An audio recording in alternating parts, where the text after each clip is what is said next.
Good morning students. आज हम करने जा रहे हैं 8th poem on killing a tree. जीव पटेल इसके पोइट हैं। पहले इसका ब्रीफ इंट्रोडक्शन कर लेते हैं, उसके बाद इसके स्टैंजा कॉम्प्रिहेंशन और क्वेश्चंस के बारे में डिस्कस करेंगे। This poem is very vague in its meaning. ये पोएम जो है, ये कविता जो है, अपने मीनिंग में, अपने अर्थ में बहुत ही स्पष्ट है। The tree has been used as a symbol. पेड़ को एक प्रतीक के रूप में यूज़ किया गया है, प्रयोग किया गया है, but it is not clear what it is symbolises. लेकिन इसमें ऐसा स्पष्ट नहीं हो पाता है कि वो किस चीज़ का प्रतीक है। However the poet seems to have taken it as a symbol of some evil that is deep rooted. हालांकि कवि ये बताने की कोशिश करता है कि इसको ये बुराई का प्रतीक है और जिसकी जड़ें बहुत गहरी है, ऐसी बुराई का प्रतीक है। The poet has described the tree as something which is deep rooted and which is very difficult to be killed or destroyed. Poet describe करता है, इस चीज़ का वर्णन करता है कि पेड़ जो है वो एक बुराई जो है पेड़ के समान होती है, जिसकी जड़ें बहुत गहरी है और उसको उखाड़ना, उसको डिस्ट्रॉय करना बहुत ही डिफ़िकल्ट है, बहुत ही मुश्किल है। It needs much efforts to uproot a deep-rooted evil and destroy it forever। और आवश्यकता होती है इसके लिए हम पूरा प्रयत्न करें कि इस पेड़ को, इस बुराई रूपी पेड़ को हम जड़ से उखाड़ें और उसको हमेशा के लिए नष्ट कर दें। However, using the tree as a symbol of an unwanted evil is something very unusual। हालांकि पेड़ को एक अनचाही बुराई के रूप में प्रयोग करना एक बहुत ही असाधारण बात है। आज तक शायद किसी पोएट ने ऐसा ना किया हो कि पेड़ को बुराई के रूप में लिया हो। इसलिए थोड़ा सा जो इसका सिंबल है और यूज़ किया गया है और जो इसके लिए एग्जाम्पल लिया गया है वो थोड़ा सा अपोजिट है। और अब इसके क्वेश्चन देख लेते हैं हम। सॉरी, ये स्टेंजा नंबर 1 है, पहले इसको पढ़ लें और फिर इसके क्वेश्चंस कॉम्प्रिहेंशंस वगैरह कर लेंगे, फिर आप उसके बाद क्वेश्चंस करेंगे। It take much time to kill a tree, not a simple jab of the knife. कहता है कि पेड़ को मारने में, पेड़ को ख़त्म करने में बहुत टाइम लगता है। नॉट अ सिंपल जैब, जैब का मतलब होता है चुभन, हल्की सी खरोंच। तो चाकू की हल्की सी खरोंच या हल्की सी चुभन से ये काम नहीं किया जा सकता। विल डू इट, हम नहीं कर पाएंगे ये काम। It has grown slowly consuming the earth, और ये बड़ा हुआ है धीरे धीरे, कंज्यूमिंग द अर्थ, धरती के पौष्टिक तत्वों को लेकर, राइजिंग आउट ऑफ इट, इसी से धरती से ही निकला है और धरती के ही तत्वों को इसने किया है। फीडिंग अपॉन इट्स क्रस्ट, ये धरती का जो ऊपरी परत है, सबसे बाहरी परत है, उसी के सहारे बड़ा है। तो कवि क्या कहता है कि इसमें ये एक परजीवी की तरह है। जैसे पैरासाइट होते हैं, वो किसी दूसरे पे आश्रित होते हैं, उसी से वो खाना लेते हैं और उसी के विपरीत काम करते हैं। जिस बॉडी से वो खाना लेते हैं उसी के विपरीत काम करते हैं।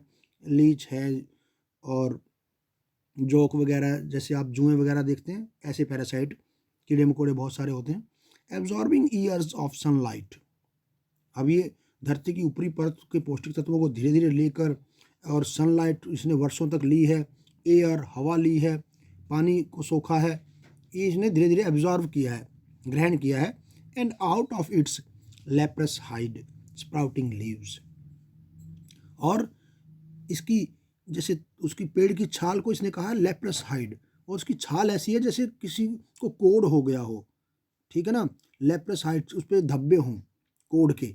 स्प्राउटिंग लीव्स, और उसके अंदर से क्या निकल रहा है, फिर पत्ते बाहर निकल रहे हैं, पत्ते एक के बाद एक के बाद। इसने कहा कि ये बुराई के अंश हैं, जो जितना हम टाइम देते हैं उसको फैलती चली जाती है, उसके बहुत सारे साइड इफ़ेक्ट जो है नज़र आने लगते हैं।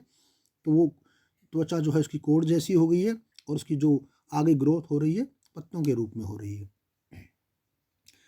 इसके पैसेज के क्वेश्चन देख लीजिए एक बार। फर्स्ट क्वेश्चन, जैसा मैंने बताया आपको, बहुत इंपॉर्टेंट होता है ये हर पोएम में, हर लेसन में जहाँ पे कंप्रिहेंशन होता है तो पूछा जा सकता है। Name the poem and the poet. The name of the poem is on killing a tree and the poet is G Patel, GIEVEPATEL, Patel. ये स्टार्टिंग में नाम दिया भी है इसका मैंने लेसन जहाँ इंट्रोडक्शन पढ़ाई थी। Does it take much time to kill a tree, क्या बहुत टाइम लगता है पेड़ को काटने में? Yes it takes much time to kill a tree, एक पेड़ को उखाड़ने में बहुत टाइम लगता है। What according to the poet will not kill a tree, poet के अनुसार पेड़ को कैसे नहीं उखाड़ेंगे? कहता है कैसे नहीं उखड़ेगा पेड़? भैया कहता है it's not a simple job, a simple jab of the knife. भाई ये एक ऐसा नहीं है कि ये सिंपल जैब है ऑफ नाइफ, भाई एक हल्की सी चुभन से कट जाएगा। It will not kill the tree. What does a tree consume, और ट्री क्या कंज्यूम करता है? ट्री कंज्यूम्स द अर्थ, भूमि के जो तत्व हैं उनको कंज्यूम करता है। What does the bark of a tree look like, पेड़ की छाल जो है वो कैसी दिखती है? It looks like leprous hide, ठीक है, वो कोड के जैसी नज़र आती है और उसमें जो है से लीव्स जो है बाहर निकलते रहते हैं, जैसे लास्ट लाइन उसमें आई थी। आउट फ्रॉम द अर्थ केव, ये पैसेज इंपॉर्टेंट है जो वही करवा रहा हूँ। Out from the earth cave and the strength of the tree exposed. अब यहाँ पे बीच में और भी पैसेज आए हैं, तो यहाँ पे कवि क्या कहता है कि ऐसे नहीं उखड़ेगा, पहले उसको जड़ से काटो पूरे, फिर अर्थ केव उसकी जड़ों को रस्सी से खींच के निकालो। आउट फ्रॉम द अर्थ केव, और जैसे वो अपनी धरती में उसने गुफा बना रखी है उनकी जड़ों ने, वो गुफा से बाहर आएंगी। And the strength of the tree exposed, और जो वास्तविक शक्ति है उस पेड़ की वो एक्सपोज हो जाएगी। वही तो शक्ति है उस पेड़ की, वो जड़ें जो उसके ज़मीन के अंदर छुपी बैठी हैं। हम समझते हैं बुराई जो है ऊपर से नज़र आती है, बुराई का प्रतीक है ना, तो बुराई ऐसा नहीं है कि ऊपर से नज़र आती है, तो वो पेड़ की जो जड़ें हैं वो अंदर होती हैं, तो बुराई की जड़ें भी बहुत गहरी होती हैं, हम कई बार उसको समझ नहीं पाते हैं।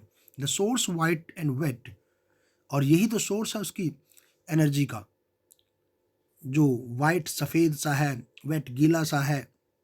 The most sensitive hidden for years inside the earth, और बहुत ही नाजुक पार्ट होता है ये, और धरती के अंदर ये वर्षों तक रहा है, बहुत ही कोमल और नाजुक है, तो इसको उखाड़ कर फेंकना हमें बहुत ज़रूरी होता है, तभी जो है पेड़ को हम उस सुखा पाएंगे। तो कहने का मतलब यह है किसी बुराई को अगर उखाड़ना हो तो जड़ से उखाड़ना पड़ता है और उसकी जड़ें निकालनी पड़ती हैं, यानी कि हर बुराई करने वाला का कोई ना कोई उसकी जो है वीकनेस ज़रूर होती है। तो पेड़ की वीकनेस कहाँ होती है? वो बहुत गहरे में छुपी होती है, उसकी जड़ें होती हैं जिसको जो दिखाई नहीं देती हैं ऊपर से। उसको ऊपर से जितनी बार काटो तो वो बढ़ जाती है, दोबारा और ग्रोथ करेगा बल्कि। तो क्वेश्चन देखिए, what has the root formed under the earth, और ज़मीन के नीचे क्या जो हैं जड़ें कैसे फॉर्म हुई हैं, क्या जड़ें फॉर्म हुई हैं?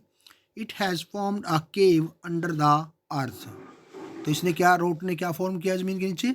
It has formed a cave under the अर्थ, उसने एक गुफा बना ली है, जड़ों ने एक गुफा बना ली है, भूल-भुलैया गुफा की, उसमें से वो जड़ें दाएं बाएं फैली हुई हैं।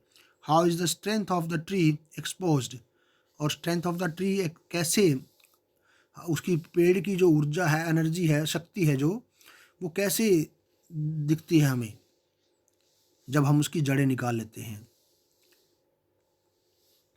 The tree's strength exposed when we pulled out its root, जब हम इसकी, या by pulling out its root the strength of tree is exposed, आप इसको ऐसे भी लिख सकते हैं। नेक्स्ट क्वेश्चन देखिए, what is the most sensitive part of a tree, पेड़ का सबसे नाजुक और भाग कौन सा है, संवेदनशील भाग, वो क्या है? जाहिर सी बात उसकी जड़ें हैं, its root. Its root. Where does the root remain hidden for year? कहाँ छुपी रहती हैं वो वर्षों से? It remains hidden inside the earth. पेड़ की जड़ें तो अंदर ही होती है ना, वो तो बाहर नहीं होती हैं। तो ये आपके पैसेज हैं और इसके कुछ क्वेश्चन है, देख लीजिए एक बार उनको। Where does a tree get its nourishment from? एक पेड़ कहाँ से पोषण लेता है? नरिशमेंट मतलब पोषण लेता है, कहाँ से लेता है अपना आहार वो? ठीक है, धरती से लेता है। A tree gets its nourishment from earth, it's feeds on earth crust. ये धरती की जो ऊपरी परत है उस पर जीवित रहता है। इट एब्जॉर्ब्स द सनलाइट, ये एस है लास्ट में, एब्जॉर्ब्स, और ये भी अर्थ है जो थोड़ा सा मिसप्रिंट है। द सनलाइट, वो सनलाइट लेता है, एयर लेता है, वो वाटर लेता है, वो पानी से चूसता रहता है उनको, मतलब उसमें जमीन से इन चीज़ों को। What would happen if a tree is not uprooted by only hacked and chopped? अगर हम उसकी जड़ों को उखाड़ कर एक पेड़ की उसको टुकड़े टुकड़े ना किए जाएं तो क्या होगा? बिल्कुल उसको छोटा छोटा ना करें तो, किसी भी पेड़ को काटे ना, तो उसकी जड़ों को ना करें, ना उखाड़े ना। If a tree is only hacked and chopped, कि अगर केवल पेड़ को काट दिया जाए और उसके टुकड़े कर दिए जाएं, it begins to grow again, तो वो दोबारा उगना शुरू हो जाएगा। द ब्लीडिंग बार्क हील्स, और उसकी जो छाल से निकलने वाली जो उसका वो एक स्लाइवा सा निकलता है उसमें से, वो जो है उसको हील कर देगा, गोंद जैसा पार्ट जो होता है उसका।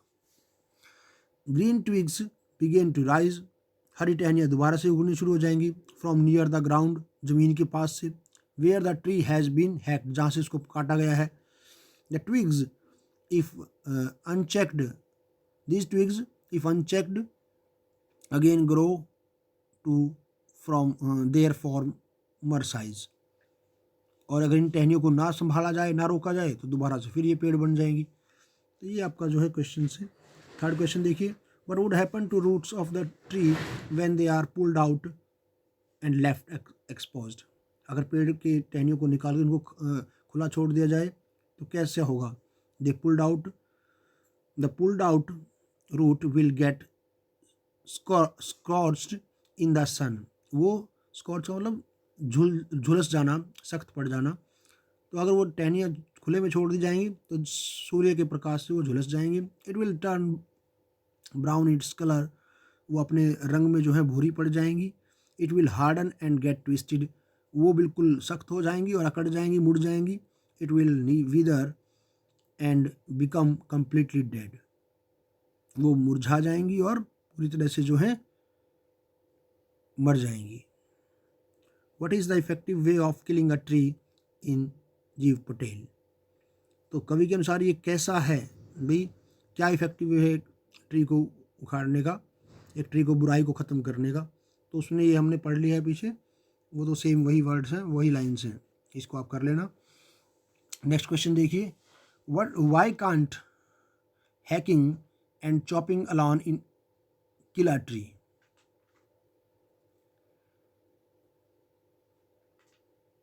ये क्वेश्चन पीछे आया है कि पेड़ को सिर्फ काटने से और टुकड़े करने से क्या होगा? Why can't hacking and chopping alone kill a tree, इससे पेड़ जो है क्यों नहीं मरता है सिर्फ काटने और उसके टुकड़े टुकड़े करने से? ये हमने कर लिया है उनमें से, और इसमें से आप चाहें तो एक ही क्वेश्चन कर सकते हैं। ये अगर आप इसको ड्रॉप करना चाहें तो ड्रॉप भी कर सकते हैं। ये इसकी समरी है पूरी पोएम की, ये एज इट इज़ है, और इसमें यही कर लें पहले, सबसे पहले, ताकि फिर बाकी के क्वेश्चन करने में आपको आसानी हो।